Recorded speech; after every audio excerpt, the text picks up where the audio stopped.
everyone, welcome to Tara IAS. Think IAS, Think Tara, and I welcome you all to the Hindu analysis for 28th March 2025. So let's analyze all the important articles from today's newspaper. So let's go into the discussion. Before that, this is the index page. Pause cheskoni kavalante you can read out the different articles that we are going to discuss in today's newspaper. Okay, so let's start the video without any further delay. So first article చూద్దాం. The judiciaries between a rock and hard place moment అని చెప్పేసి ఒక article ఉందన్నమాట. So basically last article last class లో నేను Yashwant Varma case గురించి ఏదైతే చెప్పానో, ఢిల్లీ హైకోర్టు కి సంబంధించిన జడ్జ్ ఎవరైతే ఉంటారో అతని యొక్క కేసు ఏదైతే ఉంటుందో దాని పాయింట్ ఆఫ్ వ్యూలోనే ఈ పర్టికులర్ ఆర్టికల్ రాయడం జరిగింది. సో ఈ పర్టికులర్ ఆర్టికల్ అనేది మనకి ఎక్కడ యూజ్ అవుతుంది and what is the context అనేది నేను మళ్ళీ ఒకసారి చెప్తాను. Let's see that.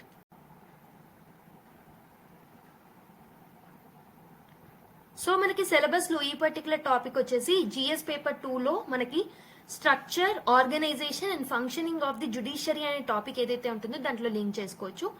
And appointment to various constitutional post. So constitutional post లో జడ్జెస్ కూడా కాన్స్టిట్యూషనల్ పోస్టే కదా. So Supreme Court and High Court will have that constitutional backup కాబట్టి, సో కాన్స్టిట్యూషన్ ద్వారానే వాటిని మనం ఫామ్ చేశాం కాబట్టి, సో దాంట్లో జడ్జెస్ కి సంబంధించి కూడా అవి కూడా కాన్స్టిట్యూషనల్ పోస్ట్ గానే మనం ట్రీట్ చేస్తాం. వాళ్ళ యొక్క పవర్స్ అండ్ ఫంక్షన్ కి సంబంధించి ఈ పర్టికులర్ టాపిక్ ని మనము లింక్ చేసుకోవచ్చు. Separation of powers between various organs అనే టాపిక్ కి, and also important aspects of governance, transparency, accountability. So basically judges appointments లో మనకి అకౌంటబిలిటీ మెకానిజమ్స్ ఉంటాయి కదా, ఆ టాపిక్ కి మనం డైరెక్ట్ గా ఈ టాపిక్ ని లింక్ చేసుకోవచ్చు. ఓకే, సో ఈ బేసిక్ గా ఈ 4 టాపిక్స్ ఏవైతే, ఈ 4 పార్ట్స్ ఆఫ్ ద సిలబస్ ఏవైతే ఉన్నాయో జిఎస్ పేపర్ 2లో భాగంగా దానికి ఆర్టికల్ అనేది డైరెక్ట్ ఆర్ ఇండైరెక్ట్లీ లింక్ అవుతుంది అనమాట. సో ఆల్రెడీ చెప్పాను, జస్టిస్ యశ్వంత్ వర్మ కేస్ ఏదైతే ఉంటుందో వాళ్ళ ఇంట్లో యాక్చువల్లీ ఇతను ఎవరు అని అంటే ఢిల్లీ హైకోర్టు జడ్జ్ అనమాట. సో ఈ జడ్జ్ వాళ్ళ ఇంట్లో ఫైర్ యాక్సిడెంట్ అయినప్పుడు, సో అక్కడ ఆఫీసర్స్ ఏం ఫౌండ్ చేశారు అని అంటే, so there was a burned notes ఏవైతే ఉంటాయి, కరెన్సీ నోట్స్ ఏవైతే ఉంటాయో, they were finding that burned currency notes. So అప్పుడు సస్పిషన్స్ అనేవి రేజ్ అయ్యాయి. ఓకే, సో ఎందుకనంటే మేబీ ఇక్కడ ఏదైనా ఫ్రాడ్ జరుగుతుందేమో, ఏదైనా కరెన్సీ నోట్స్ ని హైడ్ చేశారేమో ఇంట్లో అనే ఒక అనుమానం అనేది వచ్చిందనమాట ఆఫీషియల్స్ కి.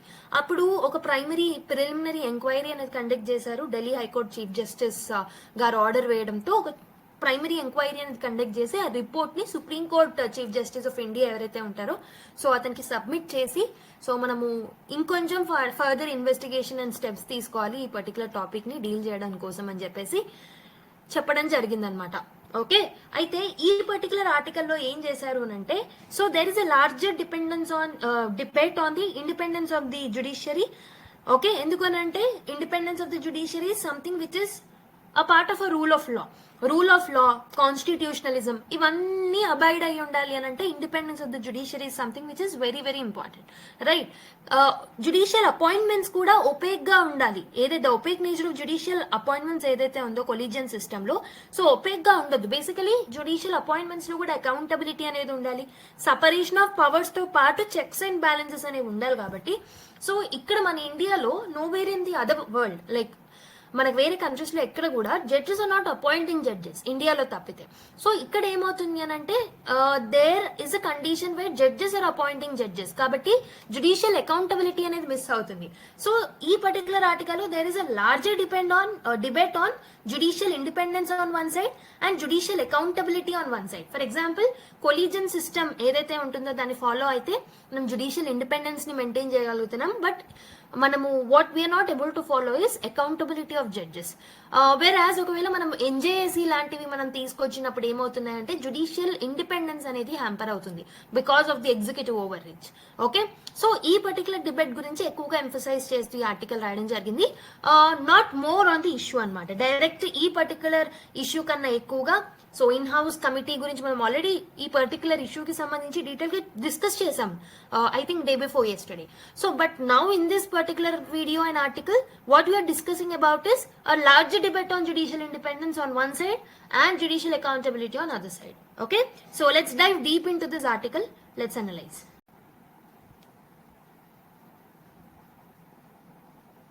సో ఈ పర్టికులర్ ఆర్టికల్లో ఇక్కడ ఆథర్ ఏంటంటే అపాయింట్మెంట్ ప్రాసెస్ ఏదైతే ఉంటుందో జుడిషియరీలో, సో దాంట్లో ఉన్న డిఫరెంట్ ఛాలెంజెస్ అండ్ ప్రాసెస్ లో ఉన్న డిఫరెంట్ ఛాలెంజెస్ ఏవైతే ఉన్నాయో వాటిని ఐడెంటిఫై చేయడం జరిగింది. సో అవేంటంటే ఫస్ట్ది కొలీజన్ సిస్టమ్ ఛాలెంజెస్ అన్నమాట. Okay, so first challenge with respect to appointment process is collegium system. So మనము ప్రస్తుతం కొలీజన్ సిస్టమ్ ని ఫాలో అవుతున్నాం. సో మనకి first judges case, second judges case, third judges case, fourth judges case అనే ఒక important case studies and case laws అనేవి ఉన్నాయన్నమాట with respect to appointment of judges. ఆ కేస్ లాస్ ప్రకారం మనం చూసుకుంటే, so second judges case and third judges case లో evolve అయిన ఒక కాన్సెప్టే కొలీజన్ సిస్టమ్. సో ఈ పర్టికులర్ కొలీజన్ సిస్టమ్ ద్వారా ఒక group of people like 4 members of like if they are appointing judges, 4 members of the Supreme Court will be part of it and Chief Justice will be there. ఆ 4 members లో మనకి chief justice of India కూడా ఉండాలి. So అలా మనం ఒక collision system అనే ఒక బాడీని ఫామ్ చేసి ఆ బాడీ జడ్జెస్ ని అపాయింట్మెంట్ చేసేలాగా ఒక సిస్టమ్ ని ఎవాల్వ్ చేసుకొని వచ్చాము through second judges and third judges cases. Okay, కానీ కొలీజన్ సిస్టమ్ లో దెర్ ఆర్ సెవరల్ ఇష్యూస్. ఏమేమి ఇష్యూస్ ఉన్నాయి అని అంటే, so there is a problem of transparency, okay, and there is a problem of accountability అనమాట. So transparency and accountability issues అనేవి ఈ collegium system లో ఉన్నాయి.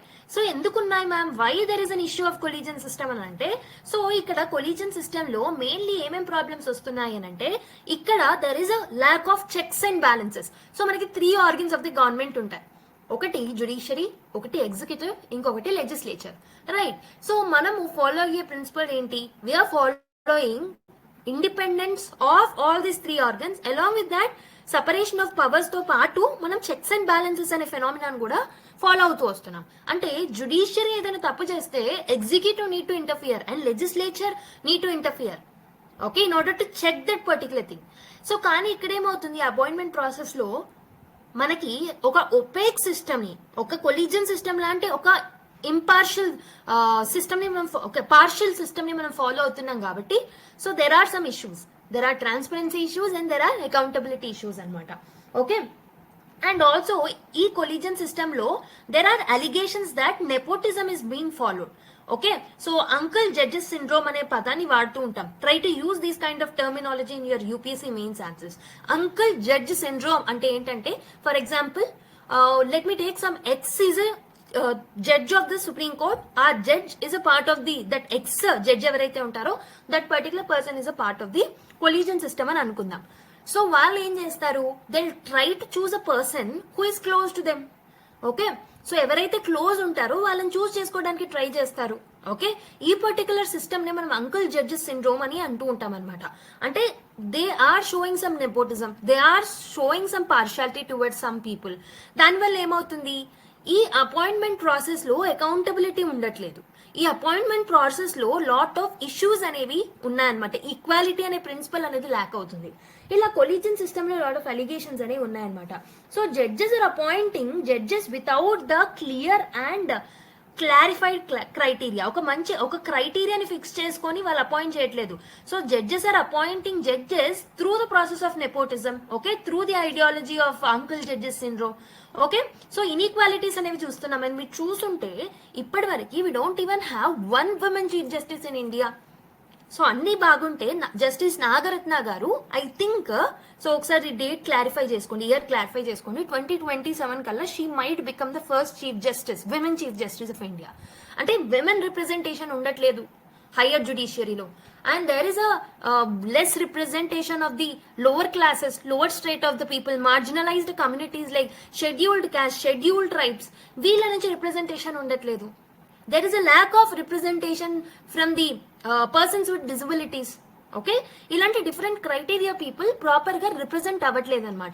ఇవన్నీ ఎందుకు అవుతున్నాయి, because of the inefficiencies in the collegium system. Okay, so this is the first problem with respect to appointment.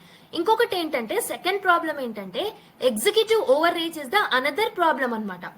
Executive overreach ఏంటి, so sometimes ఏమవుతుంది అని అంటే, కొలీజియన్ సిస్టమ్ ఇచ్చిన రికమెండేషన్స్ ఎగ్జిక్యూటివ్ అంటే prime minister and council of ministers take up చేసుకొని that needed to be advised to the president.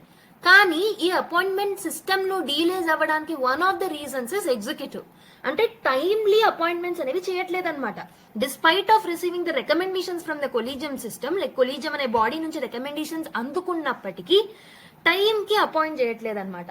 So this is leading to the executive over reach. So దాని యొక్క own spear నుంచి బయటికి వచ్చేసి ఈ appointment process ని కావాలని డీలే చేయడం చూస్తున్నాం అనమాట. సో మనకు తెలుసు almost I think 4.6 or 4.5 crore cases pending లో ఉన్నాయి జుడిషియరీలో, హైయర్ జుడిషియరీలో. ఇన్ని కేసెస్ పెండింగ్ లో ఉండడానికి one of the reasons is vacancies and delays in appointments.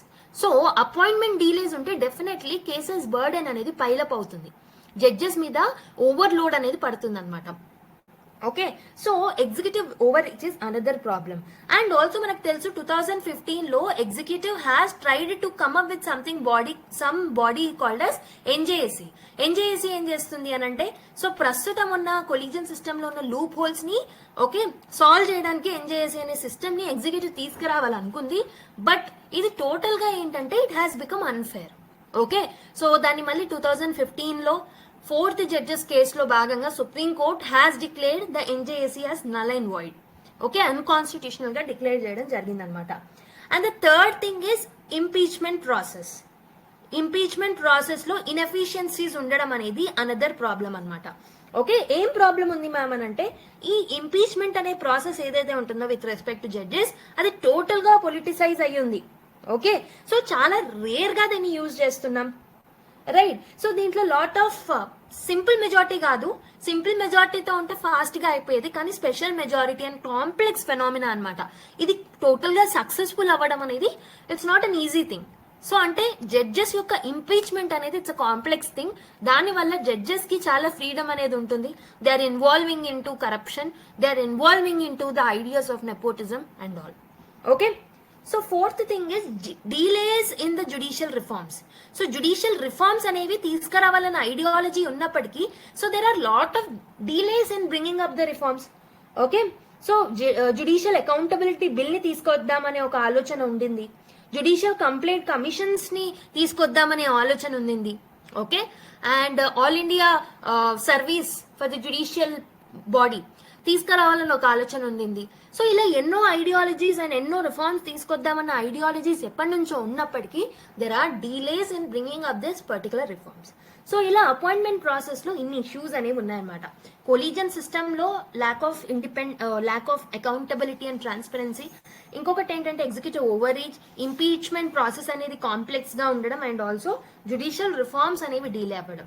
These are the different challenges that are highlighted in the article by the author with respect to appointment process of judges. Okay, now let us see what is the difference between collegian system and నేను ఏం చెప్పాను, executive has tried to come up with the body name as NJAC అని చెప్పాను కదా. So existence లో అంటే ప్రస్తుతం ఉన్న కొలీజియన్ సిస్టమ్ కి అండ్ గవర్నమెంట్ తీసుకురావాలనుకున్న ఎన్జేఏసీకి మధ్యలో ఉన్న డిఫరెన్సెస్ ఏమున్నాయనేది ఒకసారి చూద్దాం.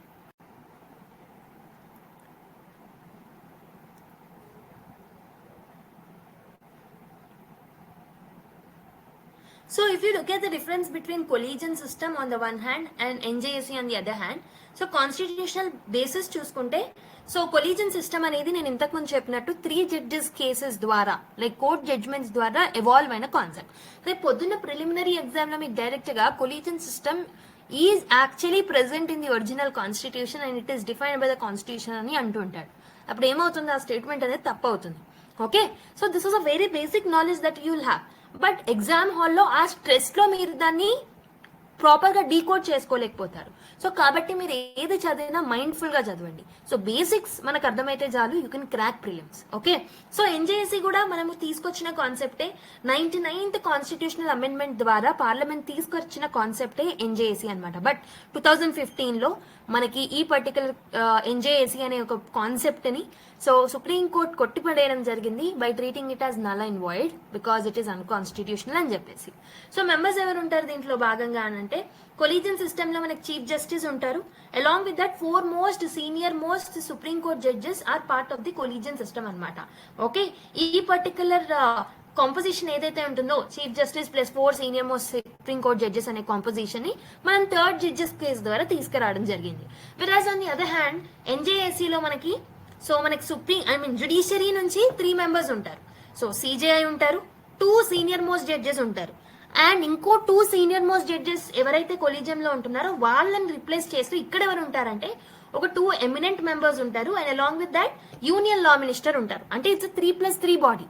3 from judiciary and 3 from executive. 3 from judiciary లో 1 CJI and 2 senior most Supreme Court judges, and 3 from executive లో యూనియన్ లా మినిస్టర్ ఉంటారు and 2 eminent persons ఉంటారనమాట. సో ట్రాన్స్పరెన్సీ పరంగా చూసుకుంటే, సో కొలీజియన్ సిస్టమ్ ని మనం క్రిటిసైజ్ చేస్తూ ఉంటాం for being opaque and impartial and all. NJAC మాత్రం it was design to be more representative, అంటే చెక్స్ అండ్ బ్యాలెన్సెస్ అనే ఫెనామినాన్ మనం తీసుకురావాలి, జుడిషియల్ అకౌంటబిలిటీ అండ్ ట్రాన్స్పరెన్సీని తీసుకురావాలనే ఆలోచనతో తీసుకొచ్చిన కాన్సెప్టే ఎన్జేఏసీ. అకౌంటబిలిటీ పరంగా చూసుకుంటే, so basically judges are appointing judges through collegium system కాబట్టి it's an internal system to judiciary. Okay, whereas on the NJAC, so దీంట్లో executive members and civil society inputs కూడా మనం తీసుకుంటాం కాబట్టి, so this is the consensus oriented appointment process అన్నమాట. Status చూసుకుంటే, so currently మనం use చేసేది collegium system. On the other hand NJAC ఏదైతే ఉంటుందో it has been declared unconstitutional, it has violated the independence of judiciary and basic structure of the constitution అని చెప్పేసి supreme court has declared it as null and wide. Okay, so constitutional basis పరంగా, members పరంగా, transparency పరంగా, accountability పరంగా, status పరంగా, so based on these 5 features we have decoded the difference between collegium system and NJSC. Now let's go to the further discussion.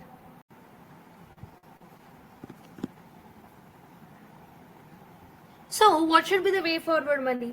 So ఒకటి వచ్చేసి మన collegium system లో problems ఉన్నాయి కాబట్టి first step that we have to do is we have to reform the collegium system అనే ఒక process నే మనం రిఫార్మ్ తీసుకురావాలి. దాంట్లో అంటే ఒక ట్రాన్స్పరెంట్ సెలక్షన్ ప్రాసెస్ ని, ఒక ఆబ్జెక్టివ్ క్రైటీరియా, ఓకే ప్రస్తుతం ఒక క్రైటీరియా బేస్డ్ అపాయింట్మెంట్ ప్రాసెస్ జరగట్లేదు కాబట్టి ఒక మాక్సిమం మనం ఏం చేయాలి అని అంటే we have to bring up the objective criteria to appoint ఒక ట్రాన్స్పరెంట్ ప్రాసెస్ ని. ఓకే, సో బేసికలీ ఎందుకు సెలెక్ట్ చేశారు, ఎందుకు రిజెక్ట్ చేశారు అనే ఏవైతే రీజన్స్ ఉంటాయో అవి కూడా పబ్లిక్ డొమైన్ లో పెట్టడం, ఇలా ఫుల్ ట్రాన్స్పరెంట్ గా మనం కొలీజియన్ సిస్టమ్ ని రిఫార్మ్స్ చేస్తే బాగుంటుంది. ఇంకొకటి ఏంటంటే జుడిషియల్ అకౌంటబిలిటీ ఏదైతే ఉంటుందో దాన్ని మనం స్ట్రెంథెన్ అప్ చేయాలి. ఓకే, దానికోసం ఏం చేయొచ్చు, జుడిషియల్ కంప్లైంట్స్ కమిషన్ ని మనము తీసుకురావచ్చు. So what we can do is judicial complaint commission ని మనం ఏర్పాటు చేయొచ్చు. లాంగ్ ట్రెండింగ్ రిఫార్మ్స్ ఏవైతే మనము జుడిషియరీలో తీసుకొద్దాం అనుకున్నామో ఆ రిఫార్మ్స్ అన్నిటినీ మనము ప్రస్తుతం తీసుకురావచ్చు. Like judicial standards and accountability bill తీసుకొద్దాం అనుకున్నాం, ఇలాంటివి మనము తీసుకొస్తే బాగుంటుంది. And also we have to reinforce the separation of powers. అంటే ఏం చేయాలి అని అంటే, సో నేను ఏం చెప్పాను, అపాయింట్మెంట్ ప్రాసెస్ లో అన్నెసెసరీగా కొన్నిసార్లు ఎగ్జిక్యూటివ్ ఓవర్ రీచ్ అనేది జరుగుతుంది. సో ఎగ్జిక్యూటివ్ బాడీస్ ని we need to stop them from over reaching to this particular domains అనమాట, ద డొమైన్ ఆఫ్ జుడిషియరీ. దానివల్ల జుడిషియల్ ఇండిపెండెన్స్ కి ప్రాబ్లం ఉంటుంది కాబట్టి we have to avoid them interfering in to the domain of the judiciary. Okay, next ఇంకొకటి ఏం చేయొచ్చు అని అంటే, సో జుడిషియల్ రిఫార్మ్స్ కి సంబంధించి we can encourage the wider debate అనమాట. అంటే మనము డిఫరెంట్ స్టేక్ హోల్డర్స్ ని ఇన్వాల్వ్ చేయొచ్చు. Like on the one hand legal experts ని మనం ఇన్వాల్వ్ చేయొచ్చు, on the other hand civil సొసైటీని మనం ఇన్వాల్వ్ చేయొచ్చు ఈ డిబేట్ లో, and on the other hand public consultations మనం తీసుకోవచ్చు. ఓకే, సివిల్ సొసైటీయే కాకుండా డైరెక్ట్ పబ్లిక్ నుంచి కాంటాక్ట్ అయ్యి పీపుల్ యొక్క ఐడియాలజీస్ ని కూడా మనం రిప్రజెంట్ చేయొచ్చు. ఇలా ఒక consensus oriented decision making and consensus oriented debate ని మనం ఎంకరేజ్ చేసినట్టయితే we can bring lot of judicial reforms now and even in the future. Okay, so based on this discussion, so మనం డిస్కషన్ కంప్లీట్ చేసుకున్నాం. ఒక్కసారి నేను way forward ని repeat చేస్తాను. So first thing is collegium system లో మనము reforms తీసుకొచ్చి ఒక ట్రాన్స్పరెంట్ బాడీని, అంటే ఇందులోనే భాగంగా you can look at some best examples from the world. South ఆఫ్రికాలో కానివ్వండి అండ్ యుఎస్ లో కానివ్వండి, ఓకే, సో ఆరెల్స్ ఆస్ట్రేలియాలో కానివ్వండి, ఎలా అపాయింట్మెంట్ ప్రాసెస్ చేస్తున్నారు, will it be suitable to India అనే ఎక్స్పెరిమెంట్స్ మనం చేయొచ్చు. జుడిషియల్ అకౌంటబిలిటీని ఇంకొంచెం మనం స్ట్రెంథెన్ అప్ చేయాలి. ఓకే, సెపరేషన్ ఆఫ్ పవర్స్ ని మనం ఎంకరేజ్ చేయాలి, and we should stop executive over reaching to the domain of judiciary. And also we have to encourage debate on judicial reforms through different stakeholders like legal experts, citizens, and also civil society organizations and all. Okay, this should be the way forward. So manamu discussion aithe chesam kada. So based on the discussion nenu oka meeku UPSC mains question istanu, try to solve it. Okay, try to attempt that particular question.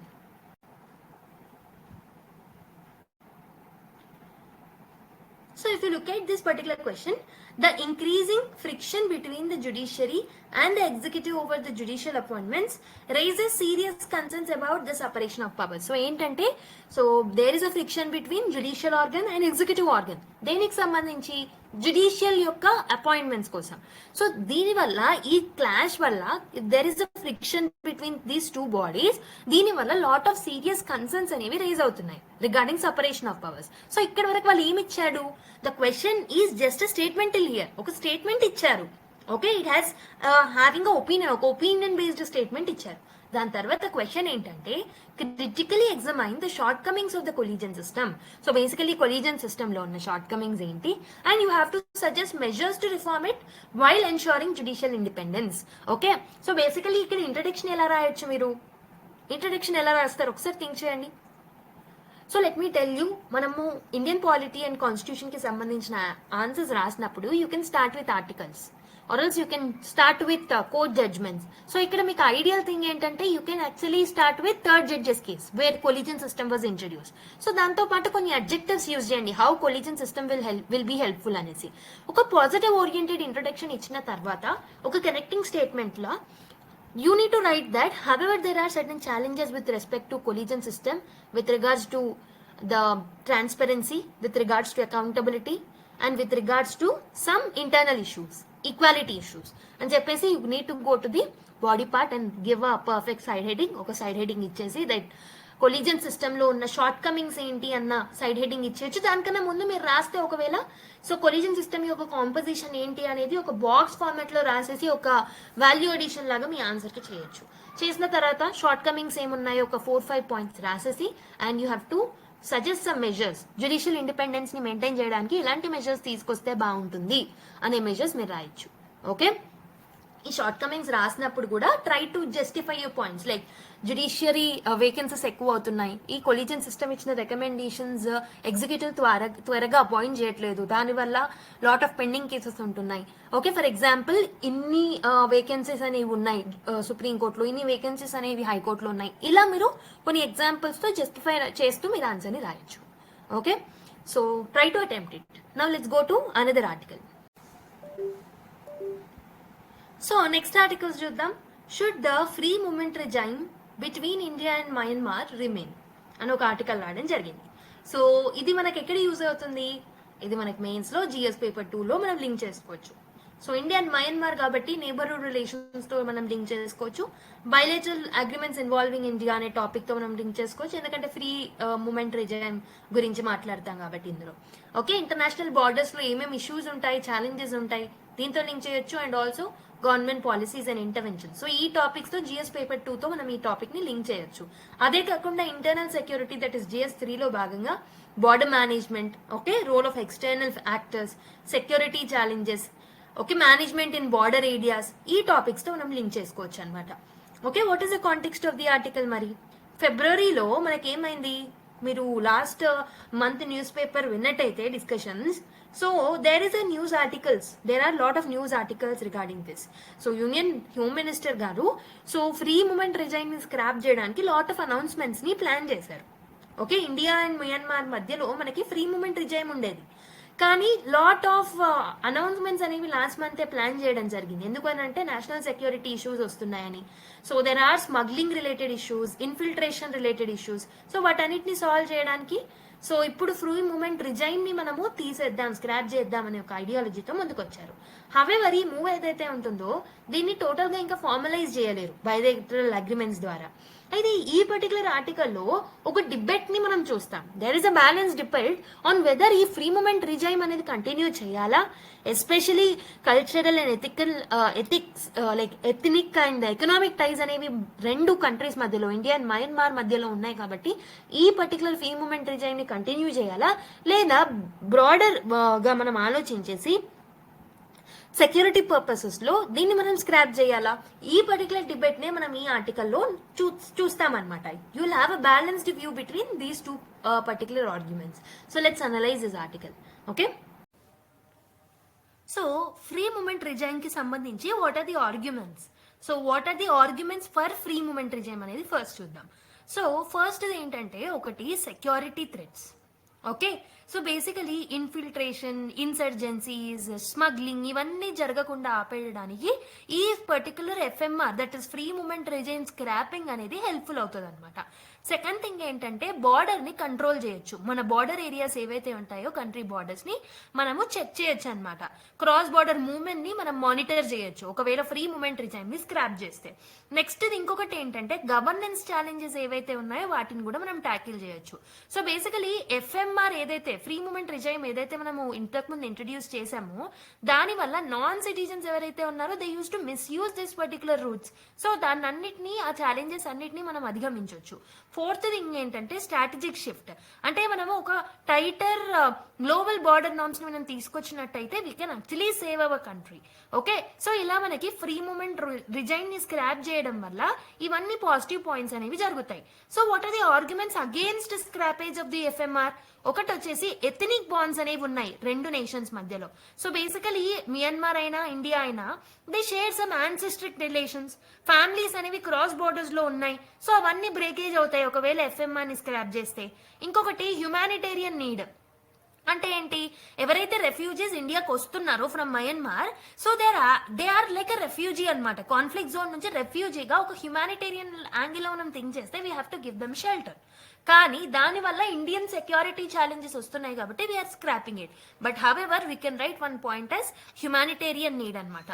Local livelihood. So basically బయట వాళ్ళు ఇండియాకి రావడం వల్ల so Indians locals ఎవరైతే ఉంటారో వాళ్ళ యొక్క trade, వాళ్ళ యొక్క ఎకానమీ, వాళ్ళ యొక్క డైలీ లైఫ్, లైవ్లీహుడ్ ఇవన్నీ హ్యాంపర్ అవుతాయి. ఎందుకంటే రిసోర్సెస్ అనేవి లిమిటెడ్. ఈ లిమిటెడ్ రిసోర్సెస్ ని లోకల్ నీడ్స్ ఫుల్ఫిల్ అవ్వాలి, ఇదే లిమిటెడ్ రిసోర్సెస్ తోటి అవుట్ సైడర్ నీడ్స్ కూడా ఫుల్ఫిల్ అవ్వాలి. అప్పుడు there will be a clash. So clash of resources. So locals ఎవరైతే ఉంటారో, ఎవరైతే ఇయర్స్ నుంచి ఇక్కడ స్టే చేస్తున్నారో వాళ్ళ రిసోర్సెస్ మీద థ్రెట్ అనేది ఉంటుంది అనమాట. దానివల్ల వాళ్ళ ఎకానమీ, వాళ్ళ లైవ్లీహుడ్ ఇవన్నీ ఎఫెక్ట్ అవుతాయి. నెక్స్ట్ ఇంకొకటి ఏంటంటే సోషల్ స్టెబిలిటీ. సో బేసికలీ మనకేంటంటే ఎఫ్ఎంఆర్ అనేది it will prevent alienation.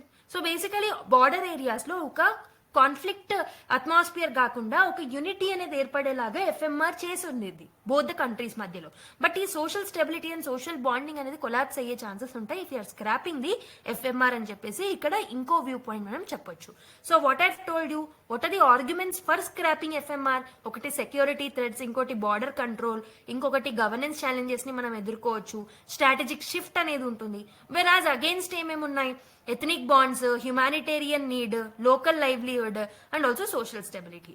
Okay, now let us see how FMR like frameworks ఏవైతే ఉన్నాయో అవి ఇండియాకి నైబర్హుడ్ రిలేషన్స్ తో ఎలా స్ట్రెంథెన్ అప్ అవుతున్నాయి, ఎలా హెల్ప్ చేస్తున్నాయి ఇలాంటి particular frameworks. Let's see them. So one small request from my end, ఈ రోజు వీడియోలో కొంచెం బ్యాక్గ్రౌండ్ నాయిసెస్ అనేవి వస్తున్నాయి.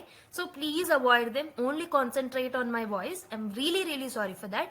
Okay, so how FMR like frameworks ఏవైతే ఉన్నాయో అవి ఇండియాకి నైబర్హుడ్ రిలేషన్స్ ని ఎలా స్ట్రెంథెన్ చేస్తాయి, హౌ దే విల్ హెల్ప్. ఒకటి వచ్చేసి మన యొక్క ఎథనిక్ అండ్ కల్చరల్ టైస్ ని ఇంప్రూవ్ చేయడానికి మనకి ఎఫ్ఎంఆర్ లాంటి అగ్రిమెంట్స్ అనేవి హెల్ప్ఫుల్ అవుతాయి అనమాట. సో గుడ్ విల్ అనేది పెరుగుతుంది ఇండియాకి. మెయిన్లీ క్రాస్ బార్డర్ కమ్యూనిటీస్ మధ్యలో రిలేషన్స్ అనేవి స్ట్రెంథెన్ అవుతాయి. Okay, because they share some ancestral relations కాబట్టి. For example Mizos, Chins, Gurkhas వీళ్ళందరూ యాన్సిస్ట్రిక్ రిలేషన్స్ ని షేర్ చేసుకుంటూ ఉంటారు. వాళ్ళ రిలేషన్స్ అనేవి ఇంకొంచెం స్ట్రెంథెన్ అప్ అవుతాయి. సో దీనివల్ల it will boost India soft power. So soft power డిప్లొమసీలో భాగంగా కూడా హెల్ప్ఫుల్ అవుతాయి అనమాట. So people will trust. So neighbouring countries ఏవైతే ఉన్నాయో they will trust India on these issues. Okay, ఇంకొకటి ఏంటంటే మనము we can support regional connectivity also. So both the nations మధ్యలో కనెక్టివిటీ ఏర్పడుతుంది. దీనివల్ల ఎకానమిక్ పాలసీస్ అనేవి స్ట్రెంథెన్ అప్ అవుతాయి. So east policy, act east policy, బీమ్స్టిక్ ఇలాంటి ఇవన్నిటినీ మనం సక్సెస్ఫుల్ చేయొచ్చు ఒకవేళ రీజనల్ కనెక్టివిటీ అనేది ఉంటే. ఓకే, సో ఫోర్త్ థింగ్ ఏంటంటే హ్యుమానిటేరియన్ యాక్సెస్ కి హెల్ప్ఫుల్ అవుతుంది అనమాట. అంటే అక్కడ కాన్ఫ్లిక్ట్ జోన్స్ లో ఏమైనా టెన్షన్స్ ఉంటే దే కెన్ రెఫ్యూజీస్ ఎవరైతే ఉంటారో హ్యుమానిటేరియన్ గ్రౌండ్స్ లో they will enter India. So వాళ్ళకి మనం హ్యుమానిటేరియన్ గ్రౌండ్స్ లోనే we can give them the shelters. So అలా కూడా హెల్ప్ఫుల్ అవుతాయి అనమాట. సో మియన్మార్ లో మిలిటరీ కూప్ ఉంది మనకు తెలిసిందే. దానివల్ల లాట్ ఆఫ్ రెఫ్యూజీస్ ఎవరైతే ఉన్నారో they are coming to India and Bangladesh. Okay, we know that. So fifth thing ఏంటంటే we can encourage some legal trade, tourism ని ఎంకరేజ్ చేయొచ్చు. సో ఇలా కూడా మనకి హెల్ప్ఫుల్ అవుతుంది. Okay, so basically local economies ని మనం ప్రమోట్ చేయొచ్చు both the side of the border. Okay, and also illegal activities ని కర్బ్ చేయొచ్చు ఒకవేళ స్ట్రెంథన్ అప్ అవుతాయి రిలేషన్స్ అనేవి. ఓకే, సో ఈ ఫార్మల్ మూవ్మెంట్ వల్ల.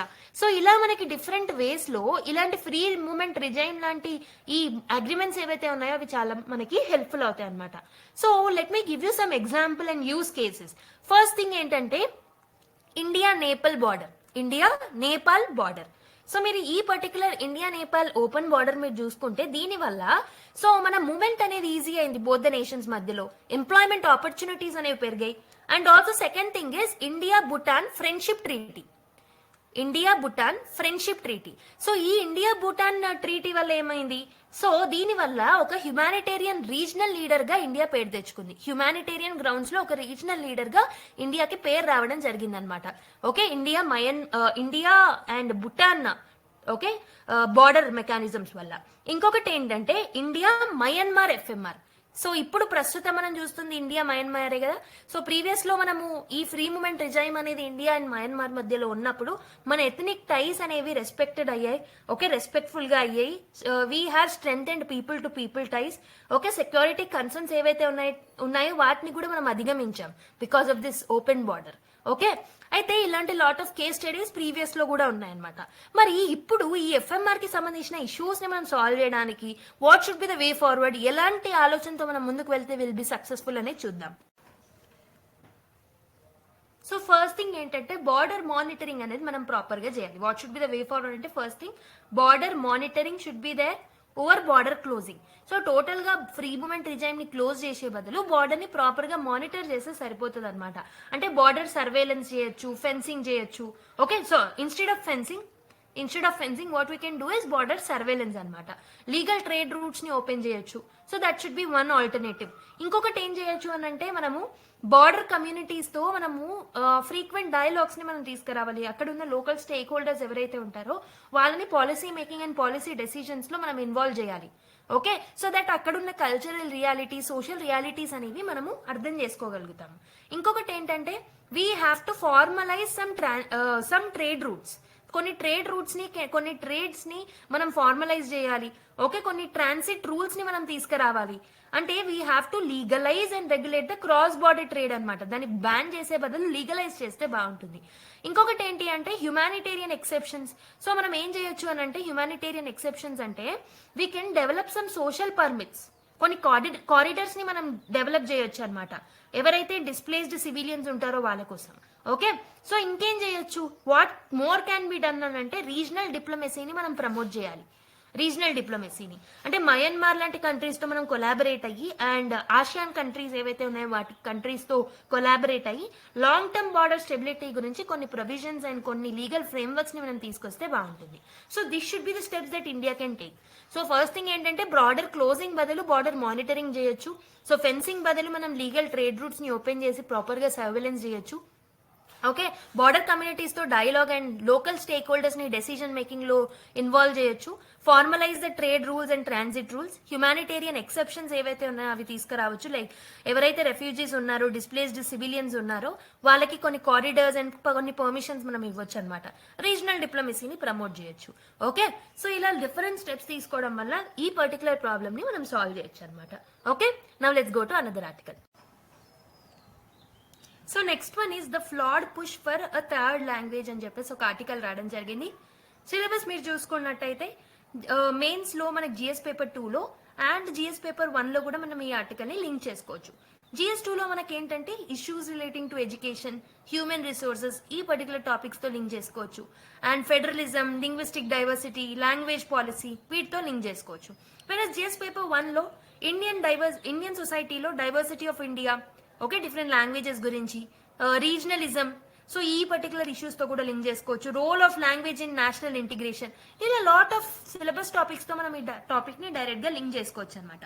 So what is the context of this news అంటే నేషనల్ ఎడ్యుకేషన్ పాలసీ ఏదైతే ఉంటుందో 2020లో ఏం ప్రపోజ్ చేసింది, it has proposed something called as 3 language formula in schools. But critics ఏం ఆర్గ్యూ చేస్తున్నారు, ఓకే, ఈ పర్టికులర్ ఐడియా ఏదైతే ఉంటుందో it's a data insensitive.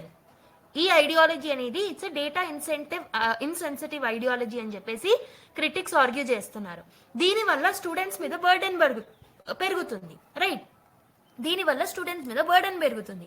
So వాళ్ళు ఆల్రెడీ 2 లాంగ్వేజెస్ తోనే చాలా సఫర్ అవుతున్నారు. 3 లాంగ్వేజెస్ ఫార్ములాని మనం తీసుకొచ్చినట్టయితే స్టూడెంట్స్ మీద బర్డన్ పెరుగుతుంది.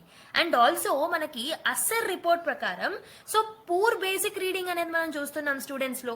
రైటింగ్ స్కిల్స్ కూడా ఉండట్లేదు ఒక లాంగ్వేజ్ లో కూడా, మదర్ టంగ్ లో కూడా. అండ్ యూజువలీ ఇంగ్లీష్ లో కూడా మనకి writing skills and reading skills అనేవి పిల్లలలో కనిపించట్లేదు. అండ్ ఆల్సో ఇంకొకటి ఏంటంటే 3 లాంగ్వేజ్ చెప్పడానికి సో మనకి సఫిషియంట్ టీచర్స్ కూడా లేరు. ఓకే, స్కిల్డ్ టీచర్స్ కూడా లేరనమాట. సో అండ్ ఆల్సో మనకి లాంగ్వేజ్ లో there is a lack of clear utility. అసలు ఎందుకు ఈ ఇంప్లిమెంటేషన్ సపోర్ట్ అనేది ప్రాపర్ గా లేదు. సో అసలు దాని యూటిలిటీ ఏంటో మనకు తెలియట్లేదు. Okay, so basically this will lead to risk of imposing హిందీని కావాలని ఇంపోజ్ చేస్తున్నట్టు మనకు అర్థమవుతుంది. So we are excluding English and we are imposing Hindi. Okay, so దీనివల్ల కొన్ని ఫెడరలిజం ఇష్యూస్ అనేవి, కొన్ని కల్చరల్ టెన్షన్స్ అనేవి ఎదురవుతున్నాయి అనమాట, ఎస్పెషలీ సౌత్ ఇండియాలో ఉన్న స్టేట్స్ లో. ఓకే, సో ఈ కాంటెక్స్ లో ఈ పర్టికులర్ ఆర్టికల్ రావడం జరిగింది. సో ఈ కాంటెక్స్ లో మనం ఏం చూద్దామనంటే 3 లాంగ్వేజ్ పాలసీ అంటే ఏంటో చూద్దాం. సో ఫస్ట్ ఆఫ్ ఆల్ దీన్ని 2020 నేషనల్ ఎడ్యుకేషన్ పాలసీ కన్నా ముందు ఇంకెప్పుడైనా ఇంట్రడ్యూస్ చేశారంటే yes, it's not a new concept. 1968 లోనే నేషనల్ పాలసీ అండ్ ఎడ్యుకేషన్ లో ఈ 3 లాంగ్వేజ్ పాలసీని మనము ఇంట్రడ్యూస్ చేసుకున్నాము. Okay, so later it reiterated in 1986 and 2020. So అందుకే కదా మనం చిన్నప్పటి నుంచి నార్మల్ స్టేట్ సిలబస్ లో చదువుకున్నట్టయితే 3 లాంగ్వేజెస్ చదువుకుంటాం. ఒకటి హిందీ, ఒకటి తెలుగు అండ్ ఇంకొకటి ఇంగ్లీష్, రైట్? సో ఈ పర్టికులర్ ఐడియాలజీ అప్పటి నుంచే నడుస్తుంది. దీనివల్ల మనం ఏం చేయొచ్చు అంటే నేషనల్ ఇంటిగ్రేషన్ ని ప్రమోట్ చేయొచ్చు. మల్టీ లాంగ్వేజెస్ లో మల్టీ లింగ్వల్ ప్రొఫిషియన్సీని మనము పిల్లలలో తీసుకురావచ్చు అనమాట. సో స్ట్రక్చర్ ఎలా ఉంటుంది దీనికి సంబంధించి? L1 అంటే లాంగ్వేజ్ 1 లో మనం రీజనల్ లాంగ్వేజ్ ని ఆర్ మదర్ టంగ్ ని ఇంక్లూడ్ చేస్తాం. లాంగ్వేజ్ 2 లో భాగంగా హిందీ కానీ ఇంగ్లీష్ కానీ మనం ఇంట్రడ్యూస్ చేయొచ్చు అనమాట, depending on the reason. Language 3 లో భాగంగా ఏదైతే ఆల్రెడీ స్టడీస్ లో భాగంగా లేదో దాన్ని మనం ఇంట్రడ్యూస్ చేసుకోవచ్చు. సో యూజువలీ దీని ప్లేస్ లో మనం హిందీ యూజ్ చేసుకోవచ్చు నాన్ హిందీ స్టేట్స్ లో, లేకపోతే ఏదైనా రీజనల్ లాంగ్వేజెస్ ఏదైతే ఉంటుందో హిందీ స్టేట్స్ లో అయితే ఏదైనా రీజనల్ లాంగ్వేజెస్ ని కూడా వాళ్ళు తీసుకోవచ్చు అనమాట ఈ లాంగ్వేజ్ 3 ప్లేస్ లో. ఇలా మనకి ఈ 3 లాంగ్వేజ్ స్ట్రక్చర్ అనేది ఈ విధంగా ఉంటుంది. అయితే ఈ నేషనల్ ఎడ్యుకేషన్ పాలసీ 2020లో it made flexible but encouraged strongly. So ఈ పర్టికులర్ ప్రొవిజన్ ని కొంచెం ఫ్లెక్సిబుల్ గానే ఇంట్రడ్యూస్ చేసినట్టు అనిపించింది, కానీ so it is encouraging strongly అనమాట. స్కూల్స్ లో, ప్రైవేట్ ఏవైతే స్కూల్స్ ఉన్నాయో వాటిలలో కూడా దాన్ని ఇండైరెక్ట్ గా ఎంకరేజ్ చేస్తుంది స్ట్రాంగ్ గా. ఓకే, అయితే అపోజిషన్ పార్టీస్ కానీ ఈ సదర్న్ పార్ట్ ఆఫ్ ఇండియాలో ఉన్న స్టేట్స్ కానీ they are opposing this ideology. So opposition arises when Hindi or Sanskrit is seen as being pushed in non Hindi states. So non Hindi states లో మెయిన్లీ హిందీ కానీ సాంస్క్రిట్ కానీ పుష్ చేస్తున్నారు. హిందీని ఇంపోజ్ చేసినట్టే అవుతుంది కదా ఇండైరెక్ట్ గా. ఓకే, సో ఈ పర్టికులర్ ఐడియాలజీ ఏదైతే డెవలప్ అవుతుందో దాన్ని సో క్వశ్చన్ చేస్తున్నారు అనమాట opposition parties and also regional party groups ఏవైతే ఉంటాయో they are actually asking about this. Okay, ఈ పర్టికులర్ ఇష్యూస్ ని రైజ్ చేస్తున్నారు కాబట్టి ఇది న్యూస్ లో ఉందన్నమాట. ఓకే,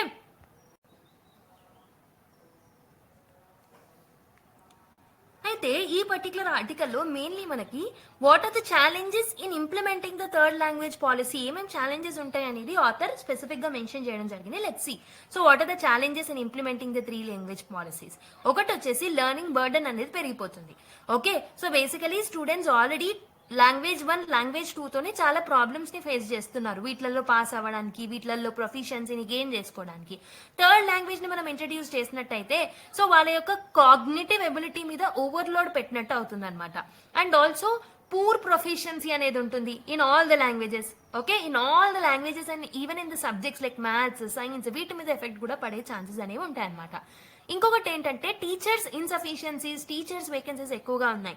స్కిల్డ్ టీచర్స్ లేరనమాట మనకి ప్రాపర్ గా. సో చాలా మట్టుకు పబ్లిక్ స్కూల్స్ లో క్వాలిఫైడ్ టీచర్సే లేరు ఫర్ ఈవెన్ 2 లాంగ్వేజెస్ కి కూడా. ఇప్పుడు మనం 3rd ని యాడ్ చేసినట్టయితే so this will put a stress on the limited infrastructure that is there. Limited resources, human resources కూడా లేరు. వీటన్నిటి మీద స్ట్రెస్ పెట్టిన వాళ్ళం అవుతాం అనమాట. Okay, this is another problem. ఇంకొకటి ఏంటంటే the 3rd problem is cross linguistic interference అనేది అవుతుంది. అంటే ఏంటి? So learning multiple languages, so multiple unrelated languages నేర్చుకోవడం వల్ల సైమల్టేనియస్ గా ప్రొనౌన్సియేషన్స్ లో ప్రాబ్లమ్స్ వస్తాయి, గ్రామర్ లెర్నింగ్ లో ప్రాబ్లమ్స్ వస్తాయి, మీనింగ్స్ తెలుసుకోవడంలో కూడా ప్రాబ్లమ్స్ వస్తాయి. సో క్రాస్ లింగ్విస్టిక్ ఇంటర్ఫియరెన్స్ వల్ల ఓకే, సో క్లాష్ ఏర్పడే అవకాశాలు కూడా ఉంటాయి అన్నమాట. So that is another problem. Fourth problem that author is quoting is social inequalities అనేవి పెరుగుతాయి. ఎలా పెరుగుతాయి మ్యామ్ అని అంటే, మార్జినలైజ్డ్ గ్రూప్స్ ఎవరైతే ఉన్నారో వాళ్ళు ఇంకెక్కువ హర్డల్స్ ని ఫేస్ చేయాల్సి వస్తుంది 3 లాంగ్వేజెస్ నేర్చుకోవడంలో. దీనివల్ల ఎడ్యుకేషన్ డివైడ్ అనేది ఇంకా కాస్త ఎక్కువగా అవుతుంది. So that is fourth problem. Fifth problem ఏంటి? కల్చరల్ అండ్ పొలిటికల్ రెసిస్టెన్స్ అనేది మనం చూస్తుంటాం. సో నాన్ హిందీ స్టేట్స్ ఏవైతే ఉంటాయో లైక్ తమిళనాడు ఎస్పెషలీ, సో వాళ్ళు ఏంటంటే ఈ హిందీని ఇంపోజిషన్ చేయడంలో వాళ్ళు అపోజ్ చేయడం జరుగుతుంది అనమాట.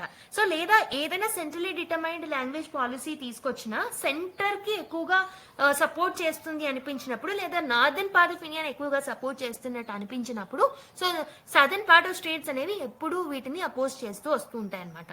So these are the challenges that are there while implementing the third language policy. So ఒకటి వచ్చేసి లెర్నింగ్ బర్డెన్ ఆల్రెడీ ఎక్కువగా ఉంది. అసలు రిపోర్ట్ ప్రకారం వాళ్ళు బేసిక్ బుక్సే చదవలేకపోతున్నారు which are in mother tongue. Skilled teachers లేరు, లింగ్విస్టిక్ ఇంటర్ఫియరెన్స్ అనేది అవుతుంది, సోషల్ ఇన్ఈక్వాలిటీస్ చూస్తాం ఇంప్లిమెంటేషన్ లో, and cultural and political resistance from the southern part of India mainly we are seeing అనమాట. అయితే ఈ పర్టికులర్ 3 లాంగ్వేజ్ పాలసీ అనేది why it is ideological move and why it is not a practical move? Just ఇక్కడ author ఏం చెప్తున్నారంటే ఈ 3 language policy అనేది it's just an ideological move, ఇది ప్రాక్టికల్ గా ఇంపాసిబుల్ అని చెప్పేసి అంటున్నారు అనమాట. ఎందుకంటే this is not addressing the market relevance. Okay, market relevance ఏంటి దాన్ని అడ్రస్ చేయట్లేదు అనమాట. లేకపోతే స్టూడెంట్స్ ప్రొఫిషియన్సీస్ మీద ఎక్కువగా ఫోకస్ చేయట్లేదు ఈ పర్టికులర్ ఐడియాలజీ అనేది.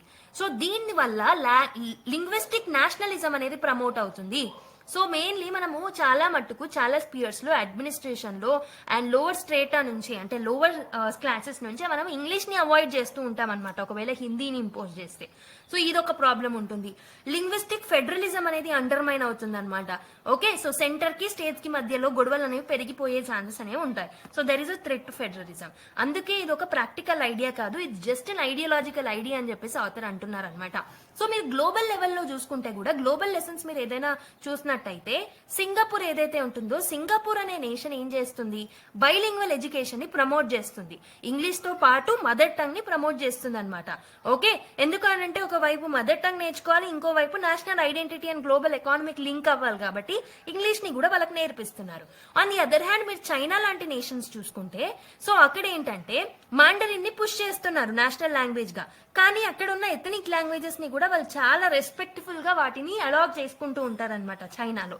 అండ్ ఇంకొకటి మీరు చూసుకుంటే యూరోప్ లాంటి నేషన్స్ లో, యూరోపియన్ నేషన్స్ ఏవైతే ఉన్నాయో, సో ఏంటంటే మెయిన్లీ వాళ్ళు మల్టీలింగ్వలిజం మీద ఎక్కువగా, చాయిస్ బేస్డ్ మల్టీలింగ్వలిజం మీద ఎక్కువగా ప్రమోట్ చేస్తూ ఉంటారనమాట. అంటే స్టూడెంట్ యొక్క ఇంట్రెస్ట్ ని బట్టి, స్టూడెంట్ యొక్క మొబిలిటీ గోల్స్ ని బట్టే వాళ్ళు వాటిని చూస్ చేసుకోవచ్చు అనమాట. బర్డెన్ అనేది ఉండదు. సో మీరు చూసుకుంటే చైనాలో చూసుకున్నా, సింగపూర్ లో చూసుకున్నా, యూరోప్ లో చూసుకున్నా స్టూడెంట్ మీద బర్డెన్ లేదు. 2 లాంగ్వేజెస్ ని కానీ, లేకపోతే వాళ్ళ నేషన్ కి సంబంధించి, గ్లోబల్ ఎకానమీకి సంబంధించి, వాళ్ళ యొక్క ఎథనిక్ ఐడియాలజీస్ కి సంబంధించి కాకుండా ఇంపోజిషన్ అనేది ఎక్కువగా చూడట్లేదు మనం ఈ పర్టికులర్ నేషన్స్ లో. So that is what is author is saying. Global examples లో నుంచి కూడా మీరు ఐడెంటిఫై చేసుకోండి అని చెప్పి. మరి ఏం ఉండాలి, what should be the way forward, ఏం చేస్తే ఈ ప్రాబ్లమ్స్ ని మనం సాల్వ్ చేయొచ్చు? Let's see. ఈ 3 లాంగ్వేజ్ ఇష్యూస్ ని మనం సాల్వ్ చేయడానికి what should be the way forward అంటే, ఫస్ట్ థింగ్ మనం ఏం చేయొచ్చు అని అంటే ఫ్లెక్సిబుల్ లాంగ్వేజ్ చాయిసెస్ ని మనం తీసుకురావాలి. ఎలా అయితే సింగపూర్ లో, ఎలా అయితే యూరోపియన్ నేషన్స్ లో తీసుకొస్తున్నారో ఫ్లెక్సిబుల్ ఆప్షన్స్ ని, సో అలా తీసుకురావచ్చు. అంటే స్టేట్స్ కి ఆ ఫ్లెక్సిబిలిటీ ఇవ్వాలి, on the other hand students కి కూడా ఆ ఫ్లెక్సిబిలిటీ అనేది ఇవ్వాలన్నమాట to choose whatever their interest is. Okay, వాళ్ళ కెరీర్ గోల్స్ ఏమున్నాయో దాన్ని బట్టి చూస్ చేసుకునే ఆప్షన్స్ వాళ్ళకి ఇవ్వాలి. సెకండ్ది ఏంటంటే ప్రొఫిషియన్సీ మీద ఎక్కువగా ఫోకస్ చేయడం ఇంపార్టెంట్. అంటే స్ట్రాంగ్ ఫౌండేషన్స్ అనేవి లాంగ్వేజ్ 1 అండ్ లాంగ్వేజ్ 2 లో ఉన్న తర్వాతనే వీ కెన్ ఎక్స్పాండ్. ఇందులోనే అవుట్కమ్స్ ప్రొఫిషియన్సీస్ బాగున్నాయి అనిపిస్తేనే థర్డ్ లాంగ్వేజ్ ఇంట్రడ్యూస్ చేయాలి. Okay, and also teachers proper గా లేరు కాబట్టి, స్కిల్డ్ టీచర్స్ లేరు కాబట్టి we have to make investments on teachers training. Okay, resource gaps ఏవైతే ఉంటాయో ఫస్ట్ మనం వాటిని అడ్రస్ చేయాలి before mandating the additional languages. So that is another thing. And also linguistic డైవర్సిటీని కూడా రెస్పెక్ట్ చేయడం అనేది it's a part of unity in diversity concept. Okay, so cultural యూనిఫార్మిటీని impose చేయకుండా ఫెడరల్ వాల్యూస్ ని కూడా మనం అప్హోల్డ్ చేస్తూ ఉండాలి.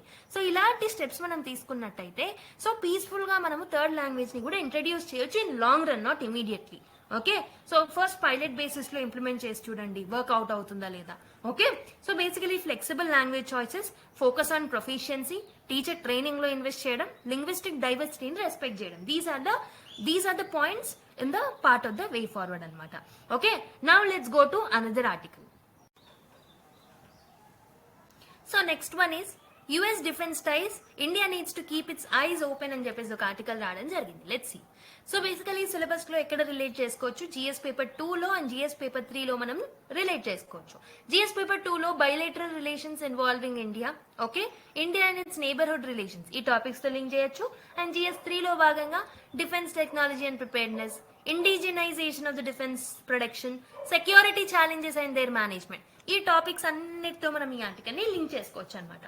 అయితే మీరు కాంటెక్స్ట్ చూసుకుంటే ఇండియా అనేది it's second largest arms importer. So basic గా మీరు చూసుకుంటే అకార్డింగ్ టు సిప్రీ డేటా 2020 నుంచి 2024 మధ్యలో డేటా చూసుకుంటే ఆర్మ్స్ ఇంపోర్టర్ లో సెకండ్ ప్లేస్ లో ఇండియా ఉందన్నమాట.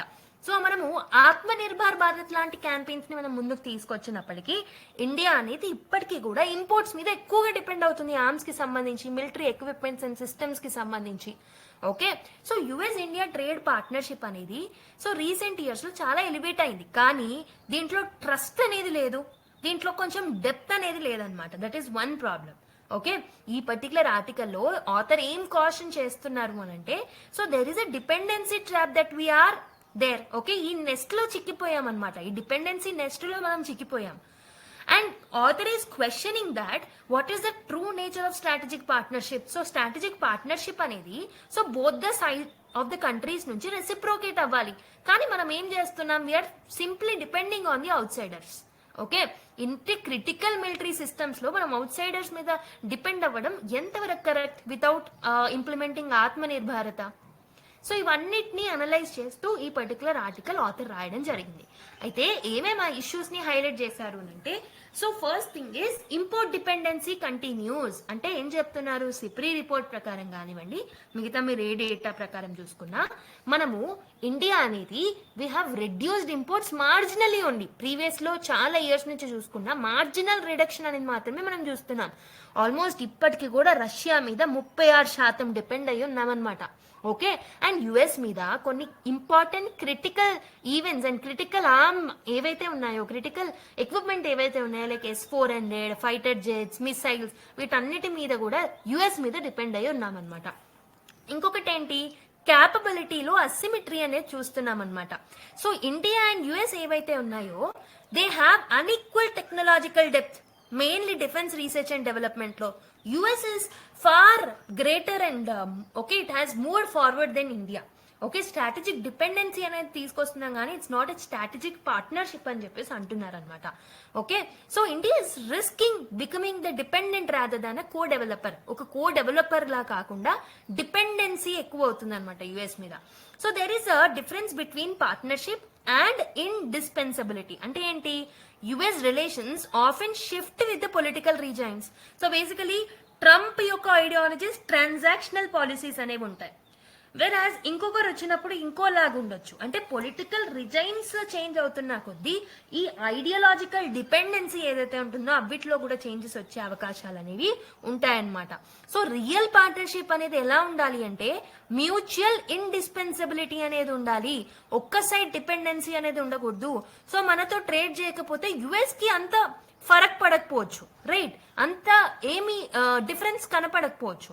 బట్ ఇండియాకి we are largely depending on USA and Russia లాంటి కంట్రీస్ కాబట్టి అక్కడ ఏదైనా యుద్ధం జరిగినా లేకపోతే పొలిటికల్ ఐడియాలజీస్ లో డిఫరెన్సెస్ వచ్చినా, రెండు కంట్రీస్ కి మధ్యలో ఏదైనా డిఫరెన్సెస్ వచ్చినా ఫస్ట్ ఇంపాక్ట్ అయ్యేది ఇండియా మాత్రమే. కాబట్టి కో డెవలపర్ గా ఇండియా ఉంటే ఏం కాదు. Okay, but what we are doing is depending on US అనమాట. Okay, I hope you have understood. So this is what the author is highlighting about. Strategic risk and limitations అనేవి ఉంటాయి. ఒకటి వచ్చేసి స్ట్రాటజిక్ క్లారిటీ అనేది లేదు. ఓకే, సో యుఎస్ తీసుకొచ్చే policies ఏవైతే ఉంటాయో ఏషియన్ కంట్రీస్ మీద ఇవన్నీ ఇన్కన్సిస్టెన్సీగా ఉన్నాయి. ఓకే, సో సెల్ఫ్ సెంటర్డ్ గా, జియో పొలిటికలీ సెల్ఫ్ సెంటర్ గా ఉన్నాయి. వాళ్ళు ఏదో వేరే ఉద్దేశాలతో ఇన్వెస్ట్ చేస్తున్నారు. ఒకటే పార్ట్నర్ మీద ఓవర్ రిలై అవ్వడం కూడా ఇట్స్ అ ప్రాబ్లం అనమాట. Okay, so basically Pakistan US relations లో ఇదే ప్రాబ్లం అయింది. చాలా పాకిస్తాన్ యుఎస్ ని నమ్మిందనమాట, కానీ అక్కడ అలయన్సెస్ అనేవి బ్రేక్ అయినప్పుడు Pakistan was under the pressure. So అలా ఉండకూడదు. We need to learn lessons from those nations. Okay, ఇంకొకటి ఏంటంటే మనం సైన్ చేసుకునే ఫ్రేమ్వర్క్స్ ఏవైతే ఉన్నాయో యుఎస్ తోటి వాటి యొక్క షెల్ఫ్ లైఫ్ అనేది చాలా తక్కువగా ఉంటుందన్నమాట. ఫర్ ఎగ్జాంపుల్ డిటిటిఐ అంటే ఏంటి, defence technology and trade initiative. This is an initiative between US and India అన్నమాట. సో దీంట్లో సక్సెస్ అనేది లాంగ్ టర్మ్ లో లేదు. షార్ట్ టర్మ్ లో మాత్రమే మనకు కొన్ని అడ్వాంటేజెస్ వచ్చాయి, కానీ లాంగ్ టర్మ్ సక్సెస్ అనేది చాలా లిమిటెడ్ గా ఉందన్నమాట. Shelf life of the success or short shelf life అనేది మనం చూస్తున్నాం అనమాట. So there is an erosion of the strategic autonomy. And US మీద మనం హెవీగా రీలే అవ్వడం వల్ల, ఒకే పవర్ మీద అంత డిపెండ్ అవ్వడం వల్ల ఇండియా యొక్క సావరిన్ డెసిషన్స్ అండ్ సావరినిటీ ఏదైతే ఉంటుందో డిఫెన్స్ డెసిషన్స్ మీద, దాని మీద థ్రెట్ పడే ఛాన్సెస్ అనేవి ఉంటాయి. ఓకే, సో కండిషనల్ మనం కండిషనల్ అగ్రిమెంట్స్ చేసుకునే ఓకే అలాంటి ఇష్యూస్ కూడా వచ్చే అవకాశాలు ఉంటాయి అన్నమాట ఫ్యూచర్లో. ఓకే, కాబట్టి మనం ఎలాంటి స్టెప్స్ తీసుకుంటే బాగుంటుంది ఫ్యూచర్ లో ప్రాబ్లమ్స్ ని ఎదుర్కోకుండా ఉండాలి అని అంటే, ఫస్ట్ థింగ్ బ్యాలెన్స్డ్ పార్ట్నర్షిప్స్ అనేవి చేయాలి. మన యొక్క డిపెండెన్సీని డైవర్సిఫై చేసుకోవాలి. యుఎస్ లాంటి కంట్రీస్ లోనే కాకుండా ఇజ్రాయెల్, రష్యా, ఫ్రాన్స్ వీటన్నిటి మీద కూడా డిపెండ్ అవ్వాలి. ఓకే, రేపు పొద్దున యుఎస్ లో ఏదైనా పొలిటికల్ ఐడియాలజికల్ షిఫ్ట్ వచ్చినా మన మీద డైరెక్ట్ గా ఇంపాక్ట్ అనేది పడకూడదు అనమాట. అండ్ ఇండిజీనియస్ క్యాపబిలిటీ మీద ఎక్కువగా ఇన్వెస్ట్ చేయాలి. ఫర్ ఎగ్జాంపుల్ ఆత్మ నిర్భర్ భారత్ ఏదైతే ఉందో డిఫెన్స్ సెక్టర్ లో మనం ఇంప్లిమెంట్ చేయాలి. So we have to accelerate the development of some indigenous arms like LCA Tejas, AMCA and local platforms ని ఎంకరేజ్ చేస్తూ ఉండాలి. రియల్ టెక్నాలజికల్ ట్రాన్స్ఫర్ అనేది ఉండాలి. సో బేసిక్ గా మనం జాయింట్ డెవలప్మెంట్ డీల్స్ మీద ఫోకస్ చేయాలి rather than depending on one nation. Institutional continuity is another important thing. Long term policy commitments ఉండాలి rather than shelf life shorter ఉండకుండా లాంగ్ టర్మ్ లో కూడా మనకు బెనిఫిట్ అయ్యే అగ్రిమెంట్స్ అండ్ కమిట్మెంట్స్ తో మనం ముందుకు వెళ్ళాలన్నమాట వేరే నేషన్స్ తోటి. So strategic autonomy should be in the first place. India ఇంట్రెస్ట్లని, ఇండియా యొక్క ఇండిపెండెన్స్ అండ్ సావరినిటీని ముందు అంజలో ఉంచుకోవాలి rather than anything else. Okay, while signing the defence deals అని చెప్పేసి ఇక్కడ ఆథర్ బ్యూటిఫుల్ పాయింట్స్ ని పాయింట్అవుట్ చేయడం జరిగింది అనమాట. I hope you have understood this article in detail. Now let's go to another one. So next particular article చూద్దాం. Women unbound అని ఒక ఆర్టికల్ రావడం జరిగింది. Let's look at that. ఇది మనకి మెయిన్స్ లో అగైన్ GS2 లో అండ్ మెయిన్స్ లో GS1 లో కూడా మనం దీన్ని లింక్ చేసుకోవచ్చు. GS1 లో మనకి ఇండియన్ సొసైటీలో భాగంగా role of women, safety, empowerment అనే టాపిక్స్ తో లింక్ చేసుకుంటే, GS2 లో welfare schemes and issues related to vulnerable sections. So vulnerable sections లో వన్ సెక్షన్ ఈజ్ విమెన్ అనమాట. అలా లింక్ చేసుకోవచ్చు. And what is the role of judiciary and statutory bodies, governance and accountability, వీటన్నిటితో మనం ఈ particular topic ని link చేసుకోవచ్చు అనమాట. Okay, so what is the context of the news అంటే, ఎర్లీ 2025 లో కొన్ని అటాక్స్ అనేవి విమెన్ మీద చూసాము in public transports like trains లో, బస్సెస్ లో. So what is it highlighting? It is highlighting the persistent lack of safety in the public places. Public places లో మనకు సేఫ్టీ లేకుండా అయిపోయింది అనే దాన్ని, ఆ అంశాన్ని ఇక్కడ మనం హైలైట్ చేస్తున్నాం అనమాట. సో మన ఇండియాలో స్ట్రాంగ్ లాస్ ఉన్నప్పటికీ women still they are fearing venturing out. కొన్ని అవర్స్ లో లైక్ నైట్ అవర్స్ లో, నైట్ 7:30, 8 తర్వాత బయటికి వెళ్ళాలంటే ఇంకా భయపడుతున్నారు పబ్లిక్ ప్లేసెస్ అయినప్పటికీ. ఎస్పెషల్లీ ట్రాన్స్పోర్ట్ సిస్టమ్ లో వెళ్ళాలంటే భయపడుతున్నారు అనమాట. సో అయితే ఈ ఆర్టికల్లో ఏం హైలైట్ చేశారు అంటే, సో ఈ సేఫ్టీ ఏదైతే విమెన్ కి మనం ప్రొవైడ్ చేస్తున్నామో that must be viewed as a right of women. ఇది ఒక ప్రివిలేజ్ లాగా కాదు, ఒక గిఫ్ట్ లాగా కాదు, it should be a right to them అనమాట. ఓకే, సొసైటల్ యాటిట్యూడ్స్ చేంజ్ చేయాలి, లీగల్ ఇంటర్ప్రిటేషన్స్ ని మనం చేంజ్ చేయాలి, because they still fail women in all the things. Okay, కాబట్టి వీటిలలో మనం చేంజెస్ తీసుకురావాలని ఇందులో హైలైట్ చేస్తున్నారు. మెయిన్లీ ఏమేమి ఛాలెంజెస్ ని విమెన్ సేఫ్టీ మీద ఓకే ఉన్నాయి, ఏమేమి ఛాలెంజెస్ ని మనం చూస్తున్నాము అంటే, first thing is public transport లో సేఫ్టీ అనేది ఉండట్లేదు అనమాట. సో చాలా మట్టుకు ఫర్ ఎగ్జాంపుల్ ట్రైన్ లో కొన్ని అన్రిజర్వ్డ్ కంపార్ట్మెంట్స్ ఉంటాయి కదా, దాంట్లో women are often actually facing the sexual harassments అనమాట. ఓకే, పబ్లిక్ ప్లేసెస్ లో, బస్సెస్ లో, ట్రాన్సిట్ పాయింట్స్ లో కూడా they are facing sexual harassments. So this is one point. Cultural norms and restrictions చూస్తున్నాం. సో విమెన్ ని ఎప్పుడు బ్లేమ్ చేస్తూ ఉంటాం అనమాట. రాదర్ మనం పబ్లిక్ స్పేసెస్ లో సేఫ్టీని తీసుకురావాలనే ఒక ఆలోచనని పక్కన పెడితే, విమెన్ ఆ టైంలో ఎందుకు బయటకు వెళ్లారు, అవసరమా, ఇలాంటి బ్లేమ్స్ మనం విమెన్ మీద వేస్తున్నాం instead of bringing the safety in that particular areas. And also enforcement ని కూడా మనం ఇన్ఎడిక్వేట్ గా చేస్తున్నాం. సో పోలీస్ రెస్పాన్స్ కూడా ఈ ఇష్యూస్ మీద చాలా డిలేడ్ అవుతుంటుంది. దీన్ని ఒక ఇన్సెన్సిటివ్ టాపిక్ గా తీసుకుంటున్నారనమాట. ఓకే, అండ్ లా ఎన్ఫోర్స్మెంట్ ఏదైతే ఉంటుందో దాంట్లో చాలా వేకెన్సీస్ అనేవి ఉన్నాయి. ఇవన్నిటిని మనం ప్రాపర్ గా సాల్వ్ చేయలేకపోతున్నాం. We are not able to give justice to the women. Judicial gaps కూడా ఉంటున్నాయి. లాస్ ని మిస్ఇంటర్ప్రిట్ చేసుకుంటున్నాం ఒక్కొక్కసారి. Okay, for example inappropriate touching is not counted as attempted rape అని చెప్పేసి ప్రీవియస్ కొన్ని జడ్జిమెంట్స్ లో మనం చూసామన్నమాట. Okay, so touching is not rape అని చెప్పేసి అంటున్నారు. అంటే this is weakening the legal protection అన్నమాట. సో ఇలా లాట్ ఆఫ్ ఛాలెంజెస్ అనేవి మనం చూస్తున్నాం. సో జుడిషియల్ ఇంటర్వెన్షన్స్ మీరు చూసుకుంటే 2024లో ఢిల్లీ హైకోర్టు ఏం చెప్పింది అని అంటే, so it has upheld conviction in a 2015 public bus sexual harassment case sent strong societal signal. Okay, so it has upheld the conviction అనమాట. సో దానివల్ల సొసైటల్ సిగ్నల్ స్ట్రాంగ్ గా వెళ్ళిపోయింది. సుప్రీం కోర్టులో కూడా, so there is a stay on Allahabad high court ruling that undermined protection of minors called it inhuman and insensitive అనమాట. ఇలా lot of judicial interventions అనేవి ఉన్నాయి. ఓకే, వే ఫార్వర్డ్ మనం ఏం చేస్తే మనము వాళ్ళని ప్రొటెక్ట్ చేయొచ్చు, విమెన్ ని ప్రొటెక్ట్ చేయొచ్చు. అర్బన్ ప్లానింగ్ అండ్ ఇన్క్లూజన్ అనేది చేయాలన్నమాట. సో ప్రాపర్ లైటింగ్ ని మనము ప్రొవైడ్ చేయాలి, సేఫ్టీ ఆడిట్స్ ని తీసుకురావాలి, జెండర్ సెన్సిటివ్ డిజైన్స్ ని మనం పబ్లిక్ ఇన్ఫ్రాస్ట్రక్చర్ లో డెవలప్ చేయాలి. అండ్ పోలీస్ స్టేషన్ లో పోలీసులలో కూడా మనం రిఫార్మ్స్ ని తీసుకురావాలి. లా ఎన్ఫోర్స్మెంట్స్ ని స్ట్రెంథన్ అప్ చేయాలి, సెన్సిటైజ్ చేయాలి. We have to train the law enforcement agencies. Pending vacancies ఏవైతే ఉన్నాయో లా ఎన్ఫోర్స్మెంట్ ఏజెన్సీస్ లో వాటిని ఫిల్ చేయాలి. అప్పుడే జస్టిస్ అనేది వాళ్ళకి అందుతుంది. జస్టిస్ ని ఫాస్ట్ ట్రాక్ చేయాలి. కొన్ని స్పెషల్ కోర్ట్స్, ఇలాంటి ఇష్యూస్ ని మెయిన్లీ కొన్ని స్పెషల్ కోర్ట్స్ ని మనము ప్లాన్ చేసి వాటి అన్నిటిని మనం ట్యాకిల్ చేస్తే బాగుంటుంది అనమాట. పబ్లిక్ అవేర్నెస్ కూడా ఇంపార్టెంట్. సో బ్లేమ్ అనేది విక్టిమ్స్ మీద కాకుండా పర్పెట్రేటర్స్ మీద పెట్టాలి. ఓకే, సో ప్రాపర్ గా పబ్లిక్ ని సెన్సిటైజ్ చేయాలి ఈ పర్టికులర్ ఇష్యూస్ లో. And holistic safety framework is needed. ఒక coordinated legal, societal and administrative systems ని మనం తీసుకొస్తే బాగుంటుంది to make safety non negotiable. Okay, ఇలాంటి ప్రాబ్లమ్స్ ని ఇలా సాల్వ్ చేస్తే బాగుంటుంది అనమాట. ఓకే, సో అయితే ఇప్పుడు బ్యాక్గ్రౌండ్ నాయిసెస్ చాలా వస్తున్నాయి కాబట్టి, so I don't want to make this particular video ఆ డిస్టర్బెన్స్డ్ వీడియో. ఓకే, నేనేదైతే ఆర్టికల్స్ ఈరోజు లెఫ్ట్ అవుట్ చేశానో అవన్నీ నేను రేపటి క్లాస్లో డెఫినెట్గా డీల్ చేస్తాను. ఓకే, ముందుగానే నేను రికార్డ్ చేసి పెట్టుకుని I'll add it to tomorrow's class. Okay, so I hope you'll understand. And మీకు కావాలి అని అనుకుంటే, if you're excited to read, definitely PDF will be available in the Telegram channel కాబట్టి you can safely and happily read that particular articles. Okay, మిగతా articles ని కూడా హ్యాపీగా read చేసేసుకోవచ్చు. ఓకే, నేను ఏదైతే మిస్ చేశానో పక్కా డెఫినెట్లీ రేపు నేను తీసుకొచ్చే వీడియోలో కవర్ చేసేస్తాను. ఓకే, సో మార్నింగ్ నుంచి I was waiting that noise is not there, but still noises అనేవి చాలా ఉన్నాయి.